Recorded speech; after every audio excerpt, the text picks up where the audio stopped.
اعوذ باللہ من الشیطان الرجیم بسم اللہ الرحمن الرحیم نحمدہ ونصلی علی رسولہ الکریم اما بعد۔ میرے عزیز بھائی بہنوں، السلام علیکم ورحمۃ اللہ وبرکاتہ۔ میں شبانہ فردوس اہلیہ جناب سید حامد محسن، چیئرمین سلام سینٹر، آپ سے مخاطب ہوں۔ قرآن مجید کے سورہ نحل کی آیت نمبر 125 میں اللہ تعالیٰ نے ہمارے آخری نبی حضرت محمد صلی اللہ علیہ وسلم کو حکم دیا کہ ادعو الی سبیل ربک بالحکمت والموعظۃ الحسنہ، یعنی آپ اپنے رب کے راستے کی طرف دعوت دو حکمت اور عمدہ نصیحت کے ساتھ۔ اسی طرح قرآن مجید کی سورہ فصلات کی آیت نمبر 33 میں اللہ تعالیٰ فرماتا ہے کہ ومن احسن قولا ممن دعا الی اللہ وعمل صالحا وقال اننی من المسلمین، یعنی اس شخص سے بہتر بات کس کی ہوگی جو اللہ کی طرف بلائے اور نیک عمل کرے اور کہے کہ میں مسلمان ہوں۔ اسی طرح رحمت للعالمین حضرت محمد صلی اللہ علیہ وسلم کا فرمان ہے بلغوا عنی ولو آیہ، یعنی ایک آیت ہی کیوں نہ ہو میری جانب سے دوسروں تک پہنچا دو، ہو سکتا ہے وہ تم سے بہتر ہوں۔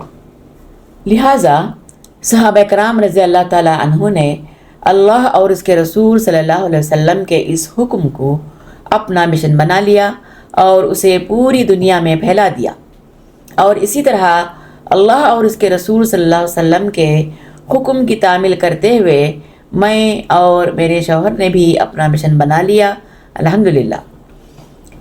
سب سے پہلے میں اللہ سبحانہ وتعالیٰ کا لاکھ لاکھ شکر بجا لاتی ہوں کہ اس نے ہم جیسے بزنس پرسنز کو یہ توفیق دی کہ اس کے کلام پاک کو اور رحمت للعالمین حضرت محمد صلی اللہ علیہ وسلم کی سیرت طیبہ کو اس کے بندوں تک بڑے پیمانے پر پہنچائیں۔ اس کے لیے میرے شوہر نے قرآن سب کے لیے پروجیکٹ بنایا اور اللہ کے فضل و کرم اور اسی کی مدد و نصرت سے اس پروجیکٹ کو امپلیمنٹ کیا، الحمدللہ۔ ہم نے اپنے دعوت اللہ کے تجربات اور غیر مسلموں کے تاثرات کے 100 سے زائد ویڈیو کلپس ہمارے یوٹیوب چینل سلام سینٹر بنگلور میں آپ کے لیے پیش کیا ہے، جو آپ ان کو دیکھ چکے ہیں۔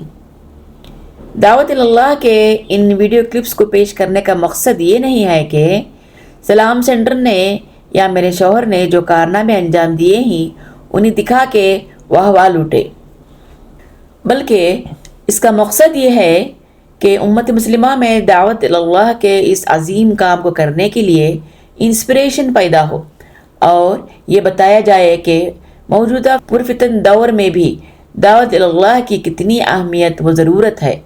اس سے یہ بھی پتہ چلتا ہے کہ ہمارا سماج کتنا خوبصورت اور کتنا وسیع القلب سماج ہے، جو آج بھی اچھی سچی اور میٹھی باتیں سننے اور خدا کے پیغام کو ریسیو کرنے کے لیے تیار ہے۔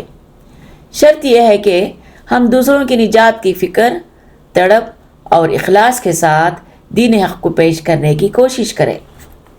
میرے شوہر جناب سید حامد محسن نے اپنے دل کی گہرائیوں سے دعوت اللہ کے تجربات کو پیش کیا ہے، جس کو انٹرویو کی شکل میں ریکارڈ کیا گیا ہے۔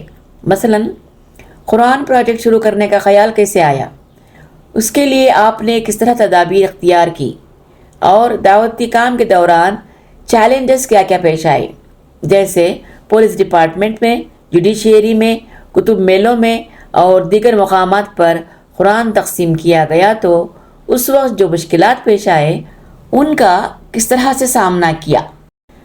ان تمام ویڈیو کلپس کو الگ الگ ایپیسوڈز میں لایا جائے گا انشاءاللہ۔ اگر آپ ان تمام کلپس کو دیکھیں گے اور ان کی باتوں کو غور سے سنیں گے تو آپ ضرور محسوس کریں گے کہ ہر جگہ اللہ سبحانہ تعالیٰ نے اپنے کلام کو پہنچانے میں کس طرح ان کی مدد فرمائی، الحمدللہ۔ یہ تمام دعوتی تجربات کے ایپیسوڈز 3 منٹ سے 15 منٹ کے ہوں گے۔ میری گزارش ہے کہ مہربانی فرما کر ان تمام ویڈیوز کو آخر تک دیکھیں اور اس کو محفوظ کر لیں اور دوسروں کو بھی شیئر کریں، اور ہمارے یوٹیوب چینل سلام سینٹر بنگلور کو ایک نیک عمل سمجھ کر سبسکرائب کریں تاکہ آنے والے تمام ویڈیو سے آپ استفادہ کر سکیں۔ یہاں پر میرے شوہر نے اپنے تجربات ایک مقرر کے طور پر بیان نہیں کیے ہیں، بلکہ دین اسلام کے ایک داعی اور اسلامی تحریک کے ایک ادنا خادم کے طور پر ان چیزوں کو انہوں نے پیش کیا ہے۔ یہ باتیں ان کے دل سے نکلی ہوئی ہیں، اس لیے آپ بھی انہیں دل سے سنیے اور دماغ کو بھی حاضر رکھیے۔ جزاک اللہ خیرا کثیرا۔ اعوذ باللہ من الشیطان الرجیم، بسم اللہ الرحمن الرحیم۔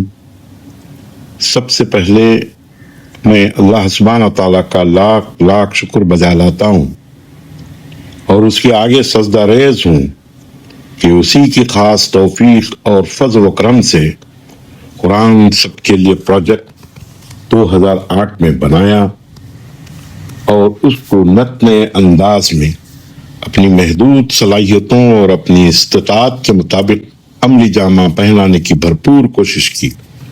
الحمدللہ۔ جناب سید حامد محسن صاحب، کیا آپ قرآن کی دعوت کے ذریعے غیر مسلموں کو دین اسلام میں داخل کرانا چاہتے ہیں؟ یہی سوال جس دن سے ہم نے قرآن پروجیکٹ شروع کیا اس دن سے کئی مسلمان ہم سے یہ پوچھتے آ رہے ہیں کہ اب تک آپ نے کتنے غیر مسلموں کو مسلمان بنایا، اور اس کے جواب میں ہم کہتے ہیں کہ قیامت کے دن اللہ یہ نہیں پوچھے گا کہ آپ نے کتنے بندوں کو مسلمان بنایا، لیکن یہ سوال ضرور کرے گا کہ تم نے کتنے بندوں تک میرا پیغام پہنچایا۔ دائی دراصل وہ ہے جو دین اسلام کی دعوت پہنچا دیتا ہے۔ قبولیت اللہ کی مرضی ہے۔ دائی کی کامیابی قبولیت پر نہیں بلکہ اس کی سرگرمی، تڑپ، جستجو اور دوسروں کی نجات کی فکر پر مبنی ہے۔ غیر مسلموں کے سامنے دین اسلام کا تعارف پیش کرنا ہی دعوتی کام ہے۔ بہتر ہوگا کہ یہ کام پوری حکمت، وقار اور دانشورانہ خاموشی کے ساتھ کیا جائے۔